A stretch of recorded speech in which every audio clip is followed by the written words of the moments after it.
अस्सलाम वालेकुम नाज़रीन, मैं हूं लंदन से अमजद चौधरी। नाज़रीन, आज का ये मेरा दूसरा व्लॉग है क्योंकि नई नई डेवलपमेंट्स हो रही हैं और नई नई इन्फॉर्मेशन आ रही हैं जो हम चाहते हैं कि आप तक पहुंचें। आप चैनल को सब्सक्राइब भी करें और इसको कम से कम कमेंट्स किया करें और शेयर कर दिया करें, क्योंकि जो फायरवॉल है उसकी वजह से ये स्टोरी फिर ज़्यादा लोगों तक नहीं पहुँचती। अली अमीन गंडापुर को लेकर इस वक्त जितने भी जो यूट्यूबर्स हैं, जब वो स्टोरी करते हैं तो उसके अंदर जो कमेंट्स आते हैं उसमें 80 to 90% लोग जो हैं वो अली अमीन गंडापुर की स्टोरी को बाय नहीं कर रहे। लेकिन ये तो चलें, सोशल मीडिया की बात है।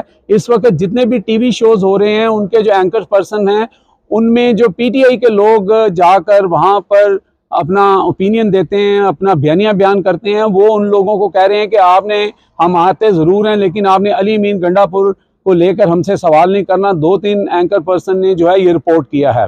तो सिचुएशन यहाँ तक है कि इवन जो अली अमीन गंडापुर की पार्टी है वो भी कहीं पे भी चीज़ों को जो है वो स्ट्रेट फॉरवर्ड आगे बात करने के लिए तैयार नहीं है। जो अलामिया पार्टी का आया उसके अंदर भी अली अमीन को लेकर कोई बात नहीं हुई, लेकिन एक बड़े ही बाखबर सहाफ़ी हैं और वो हमेशा उनकी खबर जो है उनके सोर्सेज जो हैं वो बड़े ही डीप होते हैं।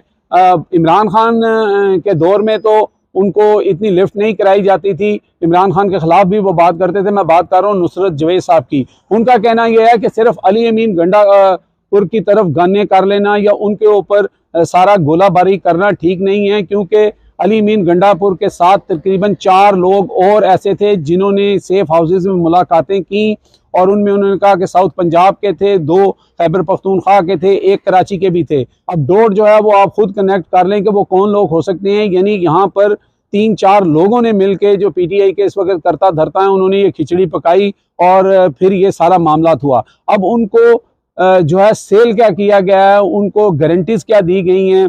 क्या सिर्फ ये गारंटीज जो हैं वो काजी फायज ईसा की एक्सटेंशन जो है या उनको आगे ना लाने की गारंटी है कि 25 के बाद ये तरमीम आएगी? लेकिन अगर 25 के बाद भी तरमीम आती है और अगर काजी फायज ईसा को रिटायरमेंट के बाद भी इस तरमीम के तहत जो है वो लगा दिया जाता है तो फिर क्या होगा? लेकिन मौलाना साहब जो हैं वो पर्सन स्पेसिफिक जो तरमीम है उसके तो हक में नहीं है और वो रिटायर्ड लोगों के हक में भी नहीं है।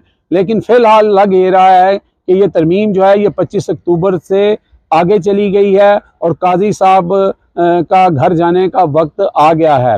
और उसके ऊपर काजी साहब जो हैं उन्होंने आज अपने बड़े एहसानात भी जताए हैं, और वो किसको जताए हैं? इस्टेब्लिशमेंट को जताए हैं, गवर्नमेंट को जताए हैं। और दूसरी तरफ मौलाना फजलुर रहमान जब अवान सदर से बाहर निकले, नॉर्मल हालात में मौलाना साहब को बहुत सारे लोग जो हैं वो बाहर छोड़ने आते हैं। वहाँ पे नवाज शरीफ थे, शहबाज शरीफ थे, जरदारी थे, लेकिन उनको जो सी ऑफ किया है वो सिर्फ बिलावल भुट्टो ने किया है। इसका मतलब ये है कि मौलाना साहब जो हैं वो अपनी बात पर अड़े हुए हैं और इससे शायद ये सारे लोग जो काजी फायज ईसा को जो है बरसरे इक़्तिदार देखना चाहते हैं या सीट पर देखना चाहते हैं, वो मौलाना साहब से शायद इतने खुश नहीं हैं और उन्होंने सिर्फ बिलावल भुट्टो ने उनको जो है वो सी ऑफ किया। वैसे इस वक्त जो आनी तरमीम की ज़्यादा जिम्मेदारी है, वो जो पंड है, वो बिलावल भुट्टो ने ही उठाई हुई है। देखते हैं आगे क्या होता है। लेकिन बात यह है कि सिर्फ अली अमीन गंडापुर नहीं, 4 और लोग भी हैं और आवाम को उन 4 लोगों को भी तलाश करना है।